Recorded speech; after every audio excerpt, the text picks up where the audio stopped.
Hello, I am Optimus Prime. The following video will be in French. Please enjoy.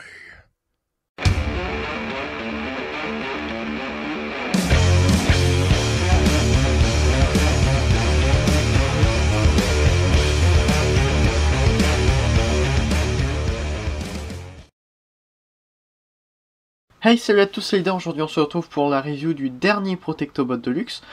Sauf si Groove arrive à venir jusque chez moi, ce que j'espère. Il s'agit de Streetwise, qui est un de mes préférés parce que franchement lui il est génial. Enfin le mold en général est génial. Donc on a ici sur la boîte un très bel artwork de Streetwise en version Combiner Wars. Donc voilà, mode véhicule incluse une carte pour combiner pour former défenseur, la voiture, le robot. Vu que c'est la version européenne, il y a la petite bio en plusieurs langues, donc français. Cette voiture de patrouille super turbo peut pourchasser n'importe quelle cible. Ouais. Oui, ben oui, on peut dire que oui, ça peut coller. Voilà, donc pour former défenseur, en tant que jambe, là c'est la vraie... c'est là où je le mettrai moi, vu que c'est ce qu'il est censé être, normalement, la jambe. Voilà, donc avec les 5 ici. On peut donc passer déjà au jouet. Il vient, premièrement d'ailleurs, avec une carte qu'il représente dans son aspect G1. Ce que j'aime bien. Et donc, il vient aussi avec deux armes que l'on peut mettre sur les côtés et dessus. Donc un très joli canon, comme ça. Magnifique, surtout en cette couleur-là. Et évidemment son pied-point flingue, que l'on verra en action un petit peu plus tard. Déjà, première comparaison, le voici avec son homologue G1, et on peut voir que les voitures ont vraiment changé. Ici, ça fait plus Datsun comme Prowl, mais ici, ça fait plus voiture de sport. Donc on retrouve évidemment du bleu qui a été ajouté par rapport à sa version G1. Malheureusement bleu qui s'arrête ici et qui ne continue pas là, ce qui aurait été bien. Mais bon, étant donné que cette partie-là n'a jamais été peinte de la bonne couleur, je trouve que c'est normal que ça se soit arrêté là et qu'ils aient pas continué. Ça aurait été moche d'avoir une rupture dans le bleu, encore plus que si ça s'arrête ici. Voilà, donc dans dessous on ne voit quasiment rien. Il y a un vide là, pour ceux qui n'aiment pas les vides, il y en a un là. Sinon les applications de peinture, quoique sommaires, sont assez bien faites. On peut maintenant commencer, je pense, la transformation avec premièrement la jambe. Donc on appuie ici pour sortir la vitre. Et on peut tirer ça entièrement pour ramener devant. Et pour sortir ensuite ça, on prend le pied-point flingue, on le met comme ça. Et voilà, sauf que je n'aime pas cette configuration là, c'est un petit peu moche. Donc ce que je fais, c'est que je ramène ça un petit peu plus comme ça. Ça ici, ça comme ça. On ramène la vitre en dessous. Et voilà. Ainsi on peut avoir une jambe un petit peu plus jolie pour Streetwise. Voilà.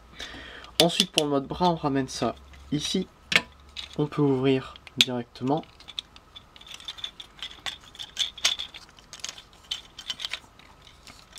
On tourne le port pour ça. Hein. Voilà, je me souviens plus du nom. Et normalement on ramène ça comme ça et on vient clipser ici. Sauf que j'aime pas, donc je préfère laisser comme ça. Voilà, on ramène ça ainsi. Comme ça. Et ensuite, ça on peut à la limite le ramener un petit peu comme c'était en mode véhicule. Comme ça fait vraiment une voiture qui forme un bras. J'adore. Voilà, donc pareil, on a tous les trucs. Il suffit de bouger le truc de l'épaule pour avoir plus de mouvement en mode combiné. Ça va, c'est pas non plus trop compliqué de bouger ça. Donc à la limite, si on n'aime pas, on peut toujours voilà, faire un fan mode suivant les poses qu'on veut à notre défenseur. Donc ensuite, pour le mettre en robot, évidemment on enlève ça, on retourne ça comme ça, pour qu'il puisse tenir debout un petit peu mieux. Voilà. On ramène ça ici, ça devant. On ramène la vitre entièrement derrière, on ramène ça vers le bas. Vous connaissez toute cette transformation si vous avez déjà vu des vidéos sur Dead End, Wild Rider, il y a aussi Streetwise, il y a Prowl, il y a pas Sunstreaker, c'est Smokescreen qui sont sortis dans ce mode là. Il a été très souvent utilisé et pour cause c'est un des meilleurs à mon avis. Voilà.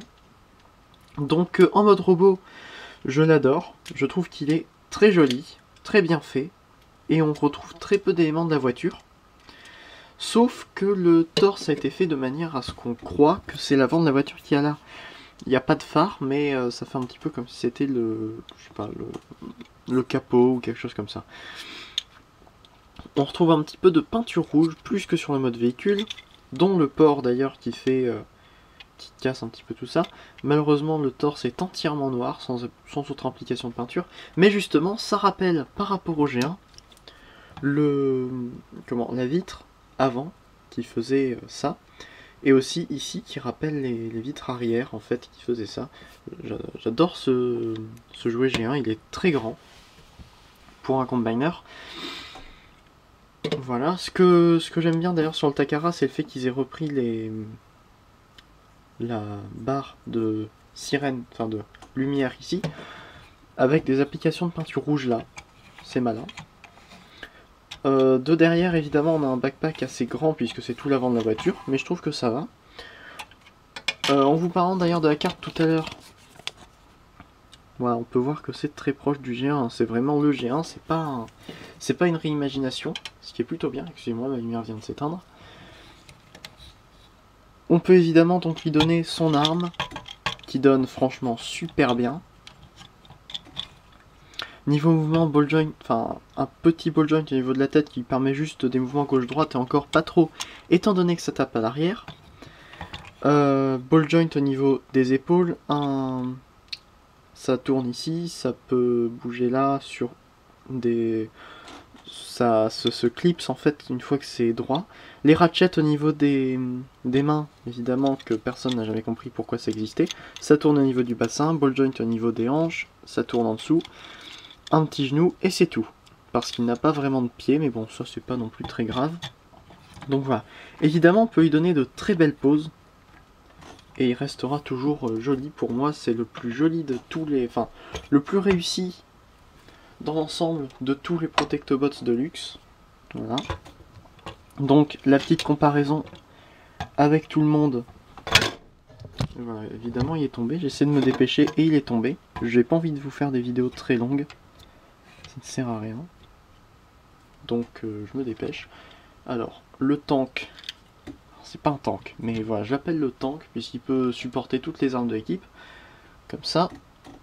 Et donc on peut même lui donner le pied point flingue de Streetwise à Rook en mettant dans son dos.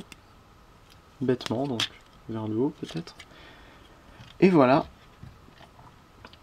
Attendez, c'est pas au milieu. Voilà, donc les 4 de luxe ensemble donnent super bien. Je trouve que ça fait une équipe, décidément, je fais toujours tomber.